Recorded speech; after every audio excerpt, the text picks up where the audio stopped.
The night before the battle, the French were celebrating. You could hear it from the English side. Fires, laughter, the sound of men drinking wine and playing dice, the low roar of 30,000 voices that had no reason to be afraid. The French army was enormous. It was armored, professional, rested, well-fed, and standing on home soil. The men inside that camp were the finest military force in Europe. Many of them had been waiting days for this fight.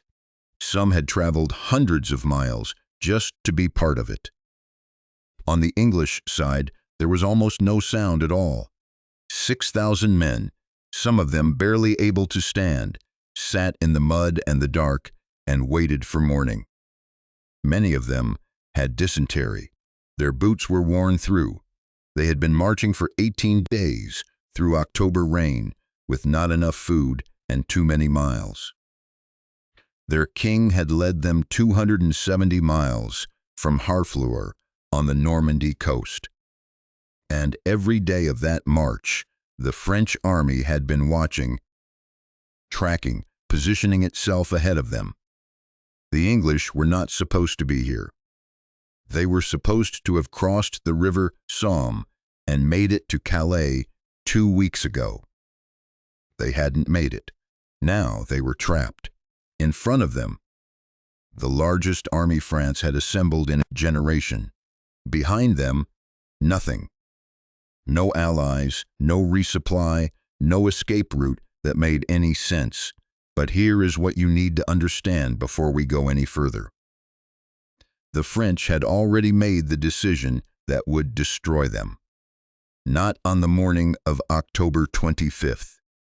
Not when the battle began, the night before.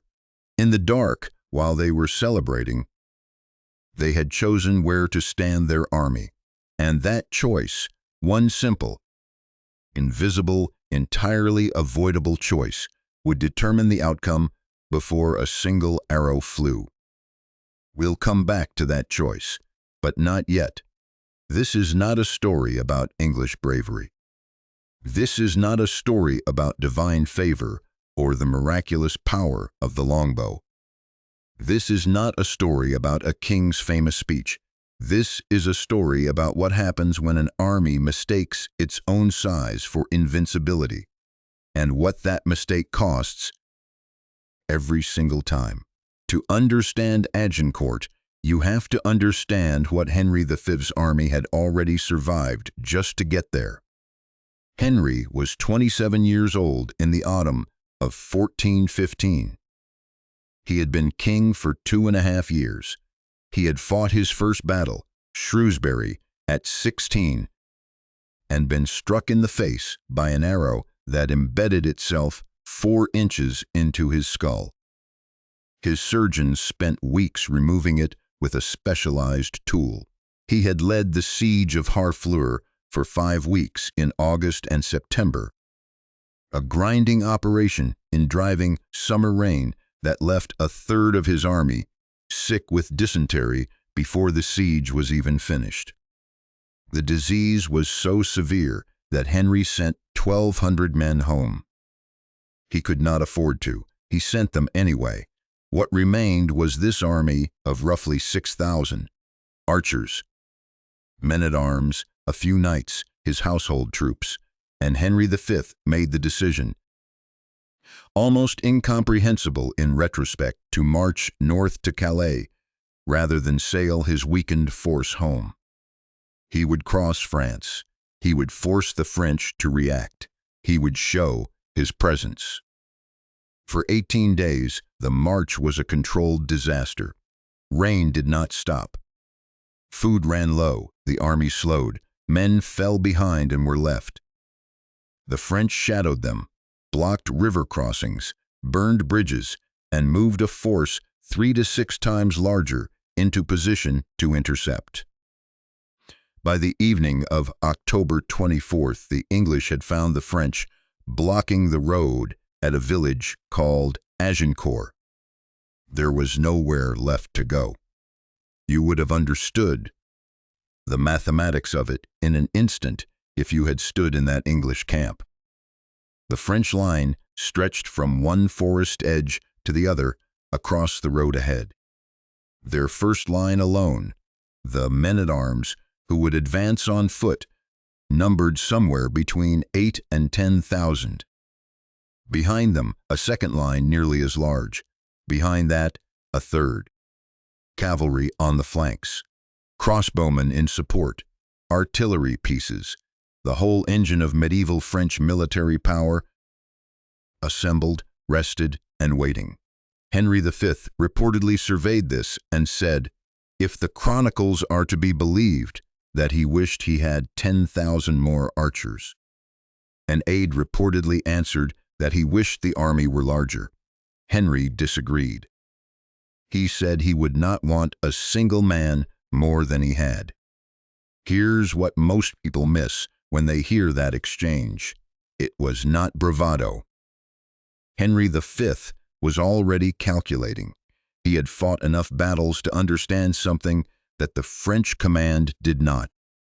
Numbers matter, but terrain matters more, and terrain on the morning of October 25th was entirely in his favor.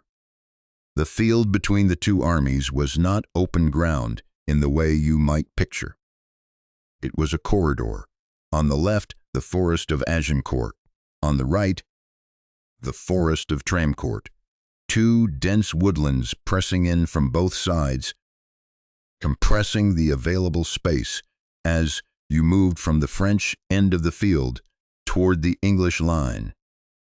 At the French starting position, the gap between the forests was roughly 900 yards. By the time you reached the English line, it had narrowed to somewhere under 700 yards. For 36,000 men, that corridor was a killing machine waiting to be loaded.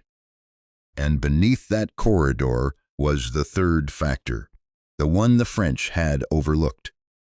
The ground between the armies was a ploughed agricultural field, freshly turned, heavy with weeks of October rain, churned by the thousands of feet and hooves that had already moved across it in the French repositioning the previous evening.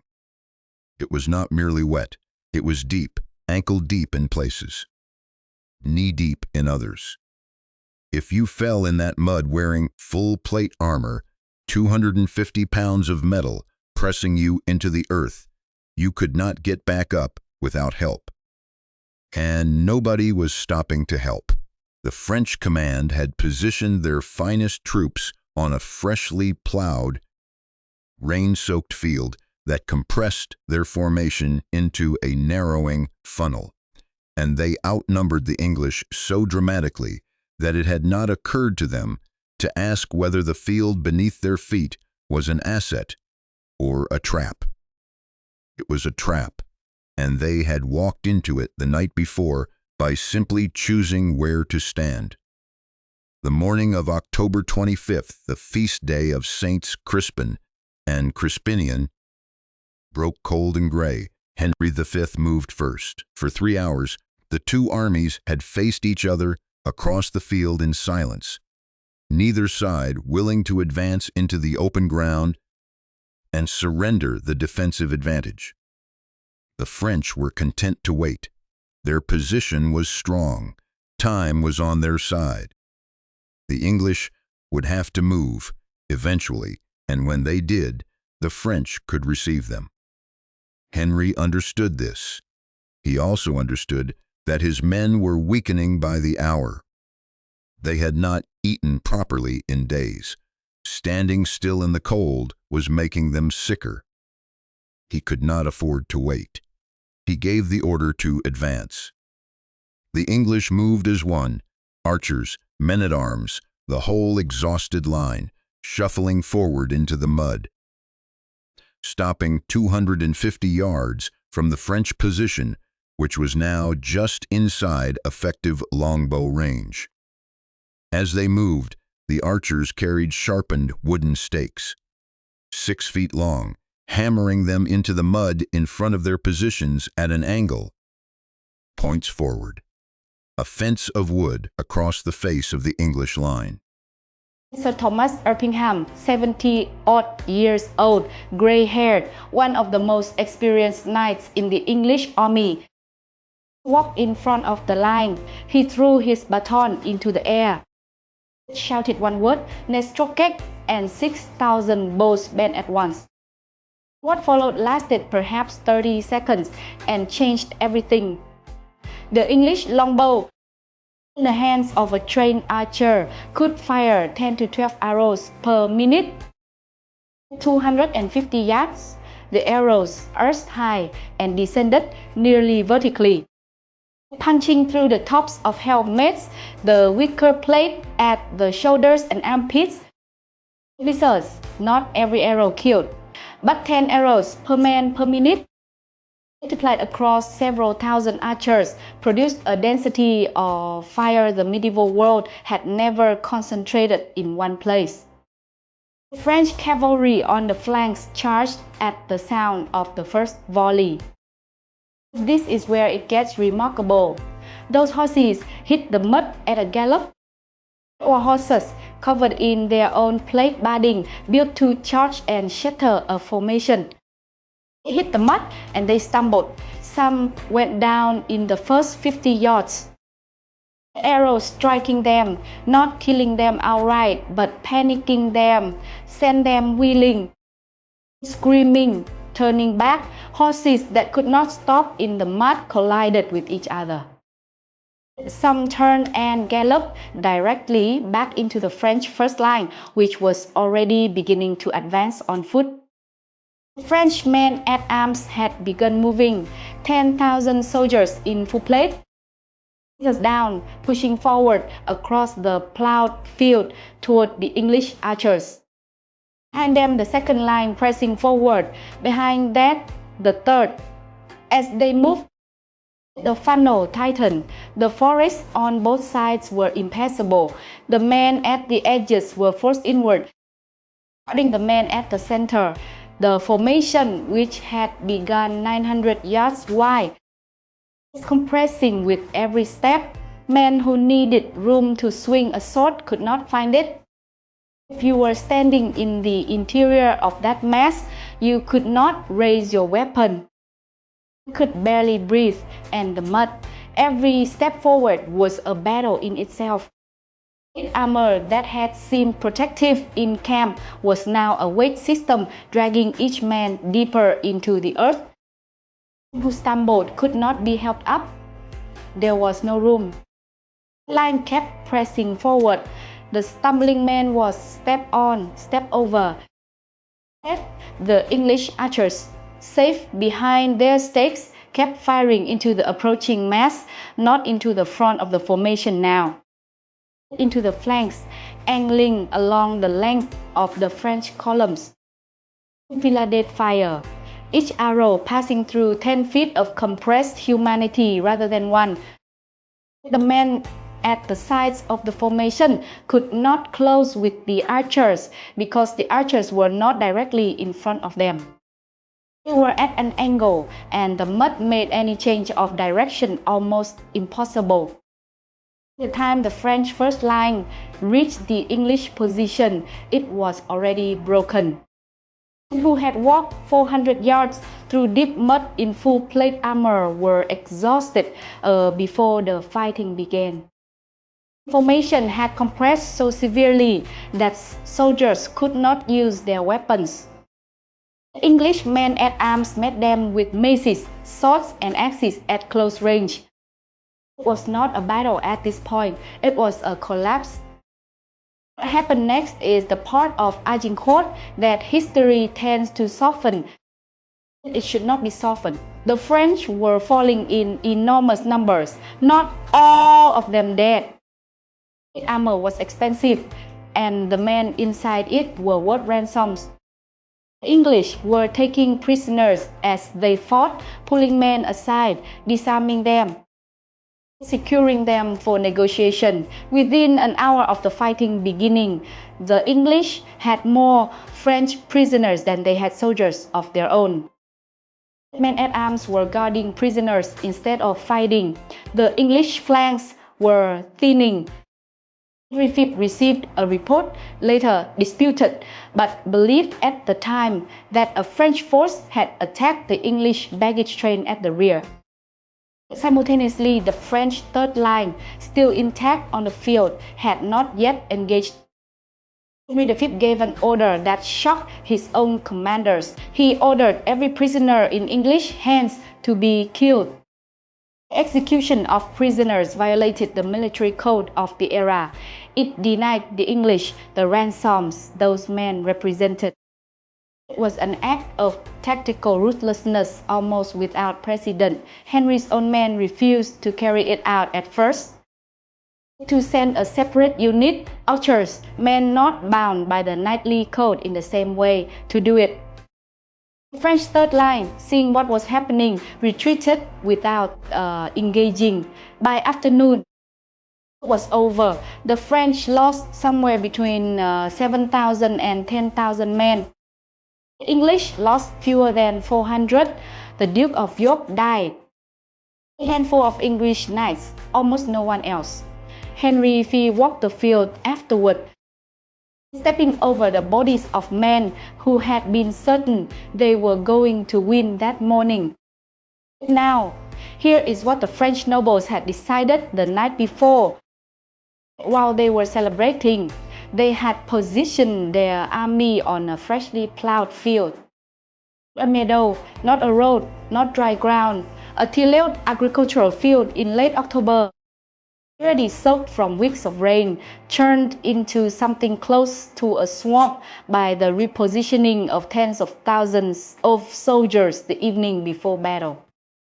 They had chosen this ground because it was available, because it sat between the forests, because their army was so large that the details of terrain had seemed irrelevant.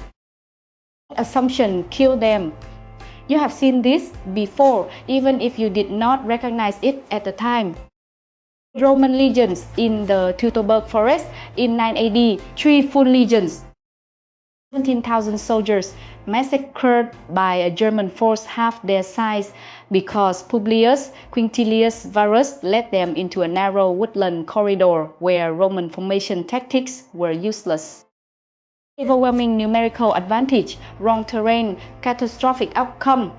At Gallipoli in 1915, Allied command sent wave after wave of soldiers up cliffs and into narrow gullies against entrenched defenders.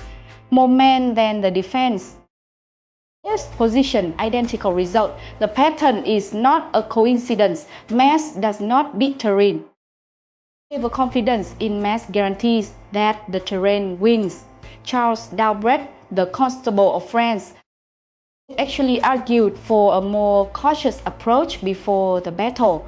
He was overawed by the French nobility, had been waiting for this fight and were not interested in patience. The man who overrode him had more power in that command structure than he did. He had the numbers, they had the armor, they had the horses.